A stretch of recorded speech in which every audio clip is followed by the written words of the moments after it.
Om Swastiastu.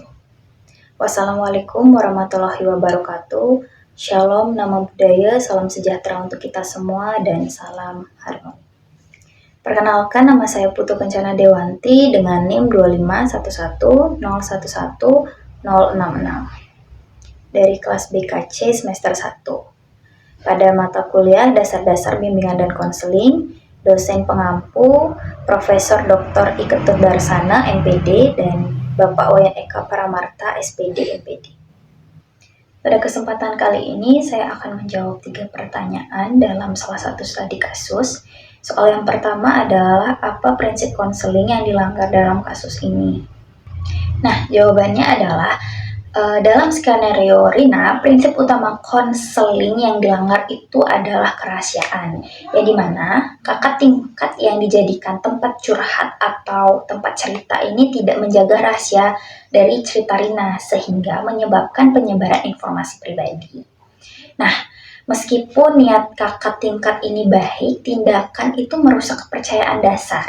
Dalam konseling profesional ini tuh kerahasiaan itu diatur oleh kode etik yang ditetapkan oleh American Counseling Association atau asosiasi serupa di Indonesia, misalnya Ikatan Konselor Indonesia, yang dimana konselor diharuskan menjaga informasi klien kecuali ada ancaman langsung terhadap keselamatan. Pelanggaran ini tidak hanya merugikan individu, tetapi juga menunjukkan kekurangan tanggung jawab etis yang bisa dianalogikan dengan virus kepercayaan yang menyebar dalam menghambat orang lain untuk mencari bantuan kepada kita.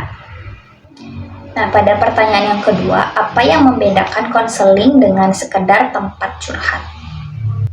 Nah, jawabannya itu adalah konseling itu bukan sekedar tempat curhat. Ini tuh adalah proses terstruktur yang profesional yang membedakan secara fundamental. Bayangkan curhat sebagai obrolan santai yang bisa dilakukan secara bebas, misalkan di kafe tanpa arah, dan bisa juga berakhir dengan gosip. Sebaliknya, konseling seperti peta navigasi, yang dimana konselor itu dia membantu klien menavigasi masalah dengan tujuan spesifik, teknik yang berbasis bukti dan evaluasi kemajuan. Nah, tempat curhat itu sering informal, tanpa jaminan keahlian atau etika, sehingga resiko penyebaran informasi itu tinggi, seperti yang dialami oleh Rina. Nah, konseling ini dia melibatkan batasan profesional seperti sesi terjadwal, fokus pada solusi, dan bisa diibaratkan sebagai teman terapi gitu, yang dimana bisa diibaratkan dengan pohon-pohon yang dipangkas secara sistematis dengan rapi, sedangkan curhat itu hanya sebagai angin yang membawa daun-daun itu berterbangan kemana saja tanpa kontrol, seperti itu. Nah, pada pertanyaan yang terakhir, yang ketiga itu mengapa kerahasiaan menjadi prinsip utama? Nah, jawabannya itu adalah fondasi konseling karena ia membangun jembatan kepercayaan yang memungkinkan klien berbagi pikiran terdalam tanpa rasa takut. Nah, secara psikologi, manusia itu cenderung menyembunyikan trauma atau dilemanya jika resiko penilaian atau penyebarannya itu yang bisa memperburuk isolasi dan kesehatan mental.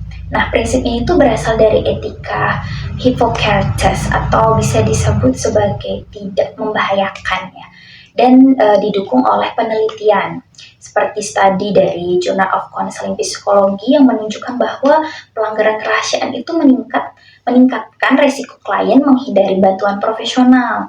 Nah, dalam konteks sosial, kerahasiaan itu mencegah stigma dalam mempromosikan lingkungan di mana orang seperti Rina ini tuh bisa sembuh tanpa ada atau menjadi berita hangat seperti itu.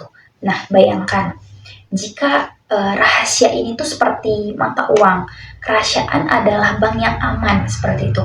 Sedangkan penyebarannya itu adalah inflasi yang merusak nilai semua transaksi kepercayaan di masyarakat. Tanpa prinsip ini, konseling itu bisa kehilangan kekuatannya sebagai alat transformasi pribadi. Baik, terima kasih sudah mendengarkan hingga akhir dan mohon maaf jika ada salah kata. Saya tutup dengan Paramu Santi. Om Santi Santi Santi Om dan salam harmoni.